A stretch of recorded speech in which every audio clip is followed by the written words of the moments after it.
Hello বন্ধুরা, আমার চ্যানেলে তোমাদের সবাইকে স্বাগত। আজকে আমি তোমাদের সাথে শেয়ার করব মসুর ডাল রেসিপি। কিন্তু বিশ্বাস করো, এই ডালটা আমাদের শরীরের জন্য ভীষণ ভালো। যে ডালটার মধ্যে দেব আমি উচ্ছে, যেটা আমাদের শরীর থেকে গরম কমায়, আর দেব লাউ, যেটা আমাদের শরীরকে ঠান্ডা লাগে।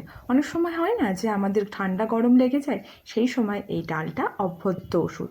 প্রথমেই দেখলে আমি ডালটা সেদ্ধ বসিয়ে দিয়েছিলাম।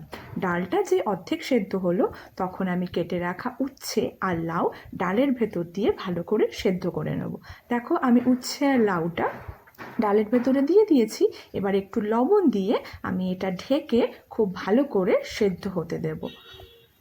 তোমরা কি কখনো লাউ দিয়ে ডাল খেয়েছো বা উচ্ছে দিয়ে ডাল খেয়েছো? যদি না খেয়ে থাকো, এটা দুটো একসাথে দিয়ে ট্রাই করো। এটা খুব ভালো আমাদের শরীরের জন্য। চলো, দেখতেই পাচ্ছ আমার ডালটা সেদ্ধ হয়ে গেছে, আর ডালের সাথে সাথে যে লাউটা ছিল আর উচ্ছেটা ছিল সেটাও সেদ্ধ হয়ে গেছে। এবার আমি কি করব, খুন্তি দিয়ে লাউ আর উচ্ছের সাথে ডালটা ভালো করে ঘুটিয়ে নেব। তার ভেতরে আমি দিয়ে দিলাম তার ভেতরে আমি দিয়ে দিলাম লঙ্কা আর দিয়ে দিলাম হলুদ। এবার দিয়ে দিলাম জল। এবার কি করব, এবার ফুল আছে আমরা এটাকে বয়েল হতে দেব। দেখো, ওদিকে বয়েল হচ্ছে, এদিকে আমি ছোট্ট একটা কড়াই বসিয়ে সেখানে তেল গরম হতে দিয়েছি।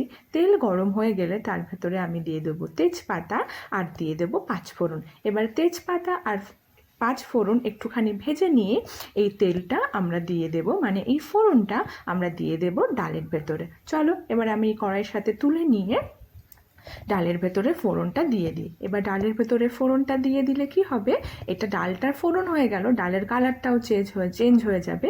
আর ফুটিয়ে নিলেই তৈরি হয়ে গেল আমাদের ঠান্ডা গরমের জন্য অব্যর্থ ওষুধ, লাউ আর উচ্ছে দিয়ে মসুর ডাল। তোমরা কিন্তু বানিয়ে খেও। Bye bye.